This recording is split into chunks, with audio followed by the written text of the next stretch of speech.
And now let us prepare our hearts and minds for a time of meditation.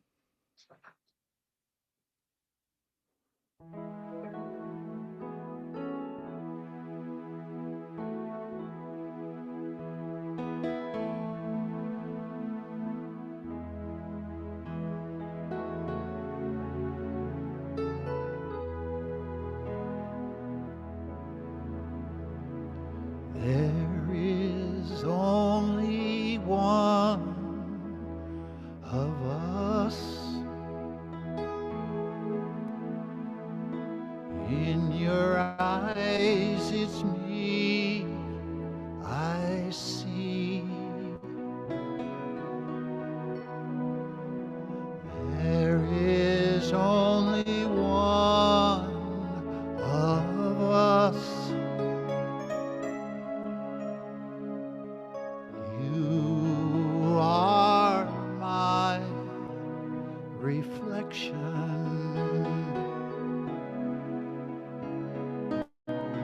There is only one.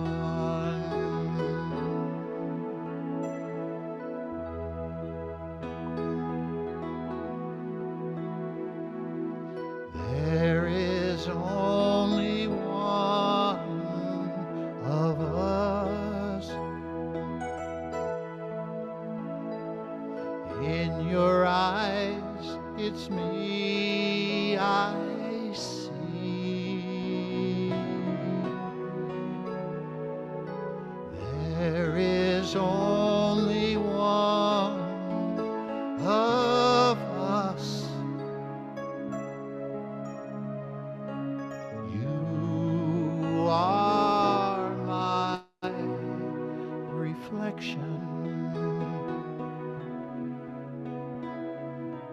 There is only one.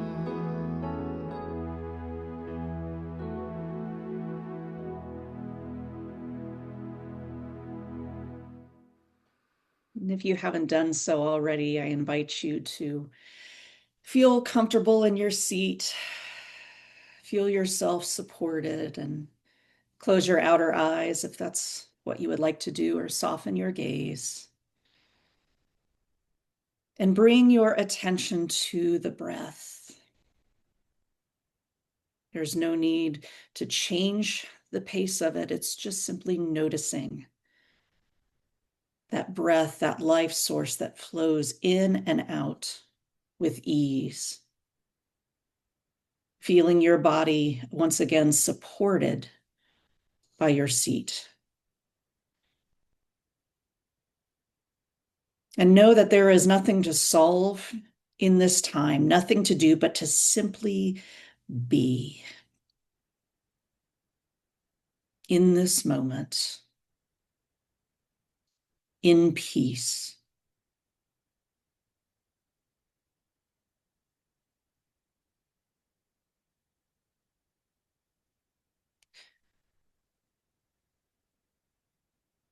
And today, as we prepare to talk about everything being our teacher, I invite you to call to mind an experience or a situation or a question or even a feeling. And without judgment, silently affirm that this moment has something to teach me. This moment has something to teach me. And you don't need to know what that lesson is right now. You only need to be willing to listen. And notice any resistance that you have. And let it be there without pushing it away.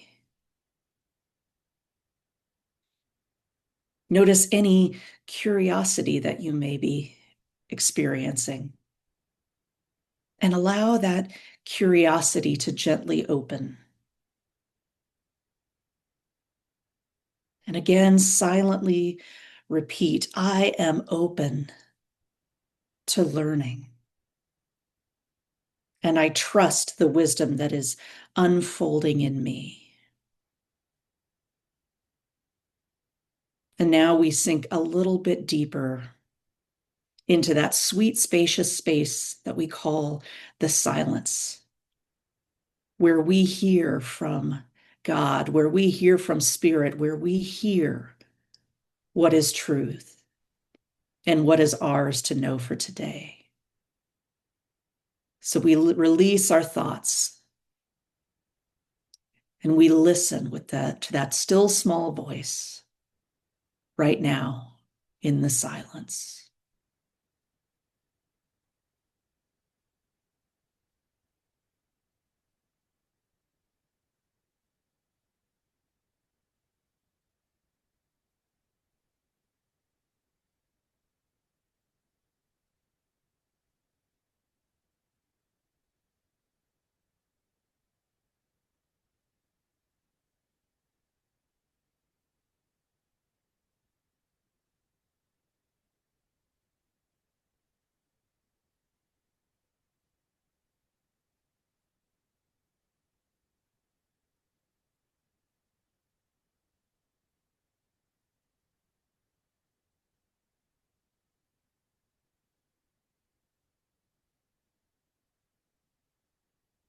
Everything is our teacher. And we take those moments, just as we have just now, to drop in and hear a message that we may not otherwise hear. And so as we come back into this space, you may want to wiggle your fingers or toes, or maybe bring a smile to your face and recognize that beautiful gift of life, that beautiful gift of spiritual practice and awakening. As we allow ourselves to release all that is to do and to receive the messages that are awaiting us. And when you're ready, I invite you to open your eyes and return to this space. And we give thanks. And so it is. Amen.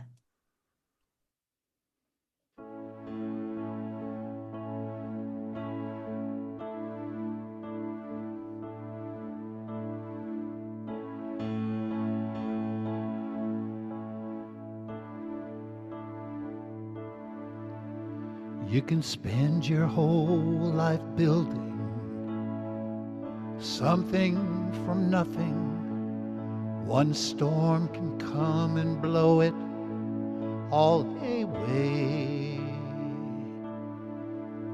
Build it anyway.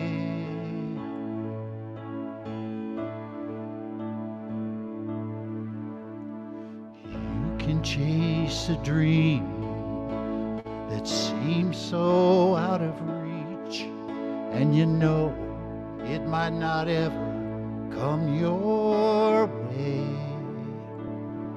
Dream it anyway.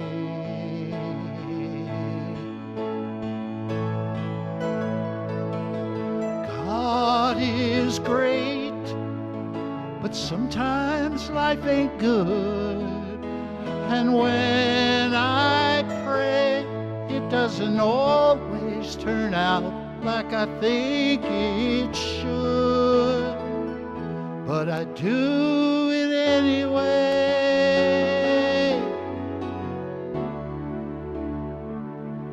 I do it anyway.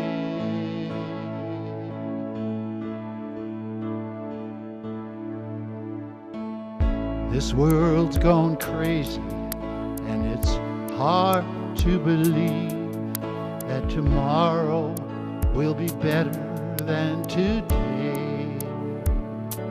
Believe it anyway. You can love someone with all your heart for all the right reasons, and in a moment they can turn and walk away. love them anyway.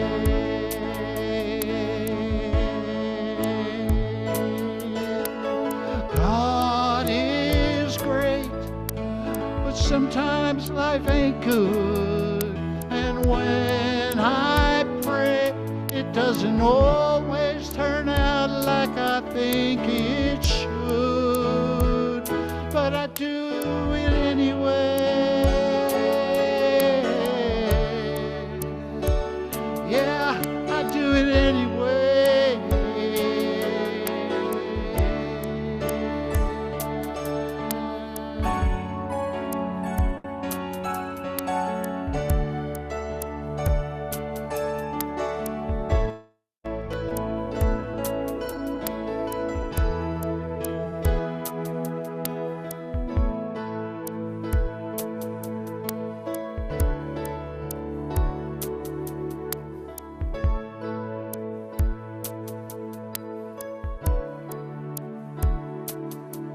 You can pour your soul out singing a song you believe in, and tomorrow they'll forget you ever sang. Sing it anyway.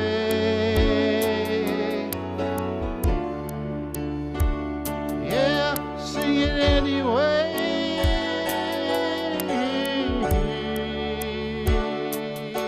I sing, I dream, I love anyway.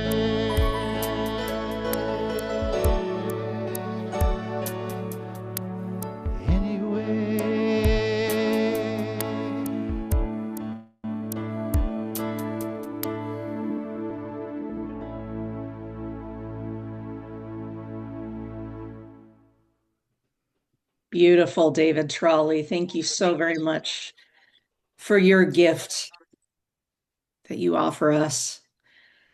So, we have been talking about this theme this year, this living authentically.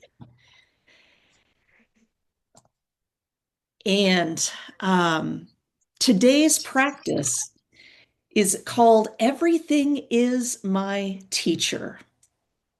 Everything is my teacher. And the funny thing that I always find in life's living curriculum that we have is that when you know something is coming up, like everything is my teacher, life is going to provide those examples. So I've had quite a few experiences this week of just awakening to, oh, yes, that is here to teach me. This is here to teach me. So when we are living authentically, it doesn't mean that we are avoiding life's lessons. Instead, it means that we meet those life lessons with curiosity instead of resistance. And it can be easy to drop into a space that when something happens, it's, why is this happening to me? Has anybody ever asked that? Why is this situation? Why is this person? Why is this event happening to me? And instead, I'm inviting us to turn that around a bit and ask the question, what might this be teaching me? What might this be teaching me? And life isn't happening to us, it's happening for us. And that's not the space I automatically go sometimes. Sometimes I think, life is happening to me. Everything that I'm experiencing, it's, oh my gosh, life is happening to me. So we all have that experience, but we also all have the ability to drop into life is happening for me. And so if we can distance ourselves from the story, if we can distance ourselves from the emotions, maybe get a helicopter, an aerial view of our life, our circumstances, it allows us and it creates a spaciousness that allows us to see beyond those circumstances. I absolutely love in scripture the parables that Jesus taught. Parables was one of his ways of teaching, and they're just little stories, little nuggets of information. Because sometimes, if I look at the vastness of scripture in the Bible, I can get overwhelmed. But I'm like, what are the little things here? And so there's a parable that Jesus taught, and it's from Mark chapter 4, verses 21 through 25, and it's the parable of the lamp. And in it, Jesus asked the disciples, would anyone light a lamp and then put it under a basket or under a bed? Of course not. A lamp is placed on the stand where its light will shine. For everything that is hidden will eventually be brought out into the open, and every secret will be brought to light. Anyone with ears to hear should listen and understand. Then he added, pay close attention to what you hear. The closer you listen, the more understanding you will be given, and you will receive even more. To those who listen to my teaching, more understanding will be given. But for those who are not listening, even what little understanding they have will be taken away from them. Anyone who has ears should listen and understand. So Jesus is calling the disciples to, and us, to pay attention, to be curious, to be open, and to be humble. Because our openness determines how much wisdom we receive. There is a channel of flow. So when we are open to that, we can receive so much more. And when we stay small or cynical or resistant, if we get into a space thinking, I have nothing to learn about this, or, oh, I already have that figured out, that's where we're in a space of resistance. But our willingness to live our insights and express our wisdom authentically eventually reveals what is real. Not the story of it, but what is actually real. And Reverend Rich and I were talking about this earlier this past week about the power of story. And there can be a temptation to cling to whatever stories we have, because if there is not information, we are hardwired to make up stories. We need to satisfy our minds in some ways. And sometimes those are great, grandiose, beautiful stories. And other times they are stories that simply pull us further from truth. We get caught up in the emotion of all of that. And so when we use spiritual understanding illuminates life. And from that illumination, we're able to step into greater understanding and acceptance. Our Unity co-founder, Charles Fillmore, says that he taught that spiritual growth comes through experience and not avoidance. And he says that we must learn to let go, to give up, to make room for the things we have prayed for and desired. And each and every one of us is here today because we have that desire to grow. And life is that living curriculum that becomes our teacher when consciousness is awake, when we are awake to that. And in resistance, we are also learning those lessons. If we avoid grief, or if we're in anger, or if we're avoiding fear, it doesn't make them disappear. All it does is postpone the experience. If you're trying to manage outcomes or people or circumstances, I do that all the time. I try my hardest to manage, and you know what? I can't manage those. Instead, what I'm invited to do, and what we're all invited to do, is to accept and trust instead of trying to control. And there is something about being in new thought and studying the unity movement here, that there are things that once we hear it, we cannot unhear it, or we cannot unlearn it. Sometimes I want to be the smaller person. I don't always want to be the bigger person. I don't always want to take that high road. But you know what? I can't unlearn what I've learned in this movement. And frankly, I don't know that I would ultimately want to. because I know that all things are working for greater good, for myself, for yourself, and thus it's the greater good for all. So our awareness turns experience into wisdom, and resistance keeps us repeating that lesson. And life, again, is always instructing us. The relationships we have, the delays we experience, the disappointment, the joys, the surprises, all of that carries information. And our unhealthy aspect of the ego says, well, I'll be better. And well, I can show them I'm not doing as poorly as they are, or I'm not thinking what they're thinking.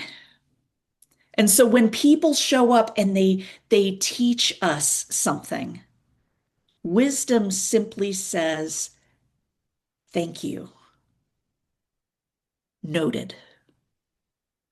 That's what these teachers do in our life. It's not a competition to be better than.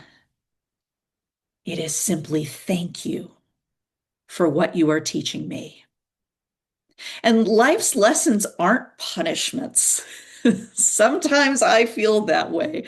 They're invitations to grow. And sometimes that comes in the form of a gentle whisper, or it can come as a cosmic two by four. When I think about my ministerial calling here, I kept hearing that, but I kept putting that call to voicemail, going, not your person, not interested. And yet that calling continued to come to me.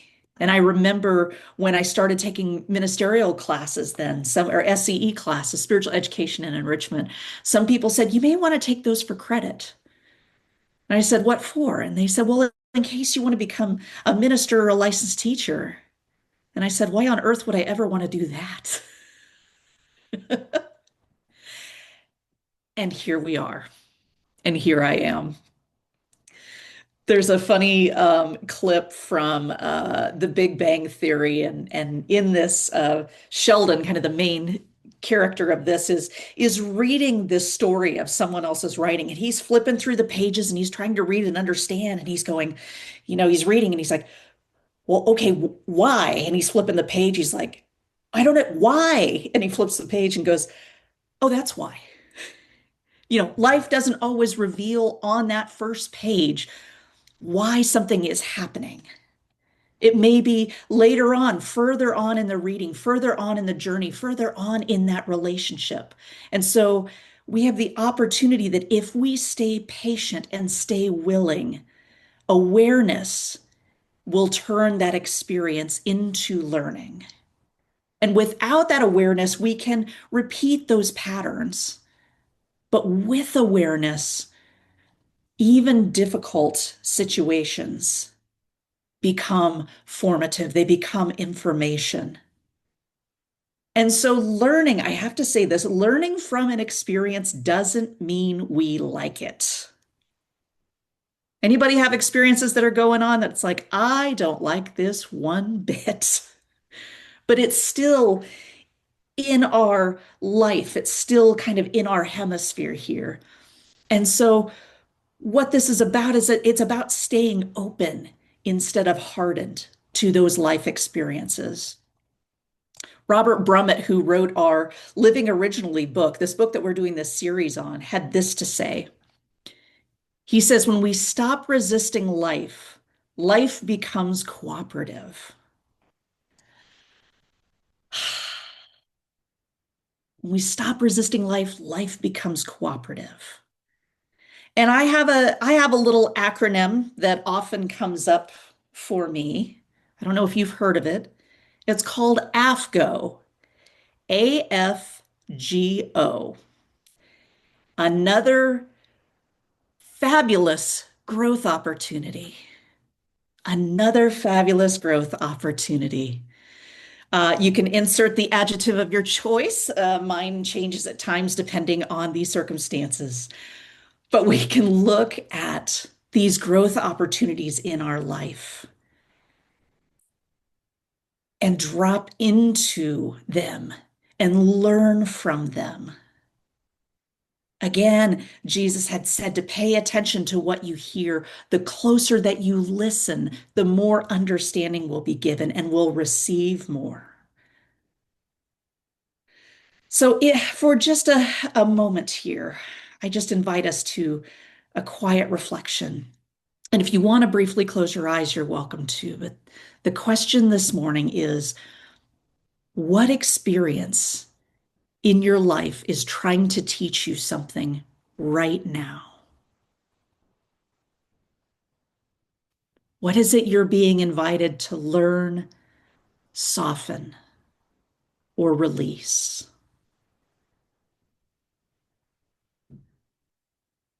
And if something comes to mind for you, you're welcome to jot it down, consider it for later. But life is always trying to teach us or show us something. Consider as you go through the rest of the day and this next week what that experience may be like. And again, this is all about shifting from resistance to curiosity, to consider that resistance that asks, how can I get out of this? But stay curious in what is being revealed here.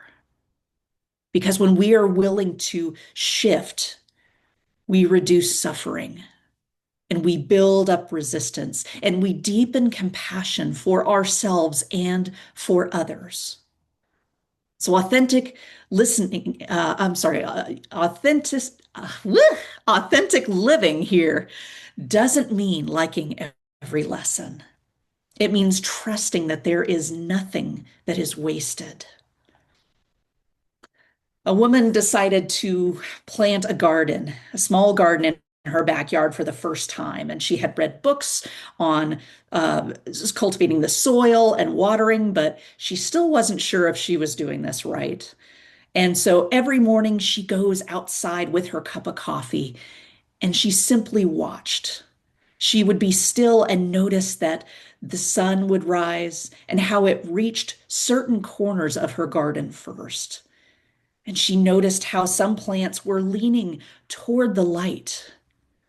And she noticed how the soil stayed damp even longer in the shade than it did the sun. And over time, she learned to adjust. She would move the pot over here. She would water a little less over here. And months later, a friend visited and admired her garden and said, "It is beautiful. How did you learn to do all of this?" And the woman smiled and said, "I just paid attention. The garden showed me." Sometimes life doesn't teach us through difficulty at all. Sometimes it teaches us through simple attention. When we slow down enough to notice, the wisdom is already there. My beloved cat, Kella, is turning 12 this week. She is my fur baby, my child. And what she teaches me in life, oh, as she's walking over right now, she may make an appearance here. What she teaches me in life is to slow down. As I sit and I watch her, I'm reminded as she curls up in my lap and just breathes and simply is, to slow down and be present. For a gratitude jar I have here, it reminds me to pause and be thankful. And so again, we don't need to understand every lesson today. Can we be willing? Can we be aware? And so I invite you to affirm out loud or to yourself in mind that I am open to learning. Life supports my growth. And I meet each moment with awareness and grace. May you walk into the rest of this day and this week with open hearts and open eyes. May every moment that is pleasant or challenging reveal its wisdom gently and in perfect time. Go forth, my beloved friends and family of Unity of Davis, and be the love and the light that you already are.